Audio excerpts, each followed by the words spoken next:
Ito po ay bilang palaala sa ating mga kapulisan sa bansang Pilipinas na nandyan ngayon sa Davao. Panoorin po ninyo to. Kung mapanoorin nyo to, siguro makonsensya kayo sa inyong pamilya na kayo ay nakasakit sa ating mga kababayan dyan sa Davao. Kung kayo po ay matino bilang pulis, siguro hindi niyo magawa to. Maawa kayo sa pamilya. Maaalala ninyo inyong pamilya. Ngayon, na naiwan ninyo. Sa palagay ninyo kaya, ang inyong pamilya na iniwan ninyo. Dahil nandiyan kayo, sumunod kayo sa utos, sa mga yawang mga general, sa utos ni Bongbong Marcos na bangag. Mapalagay kaya kayo? O bayad na kayo?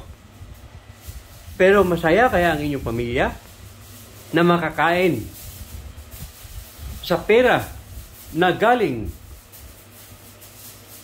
sa presidenteng walang pusong pagmamahal sa bansang Pilipinas, sa presidenteng bangag, sa kim sa katotohanan, sa kim sa katungkulan, sa kim sa kayamanan. Mga pulis, tingnan niyo to. Kung di ba madurog ang iyong puso, kung ano na ang kalagayan sa iyong pamilya.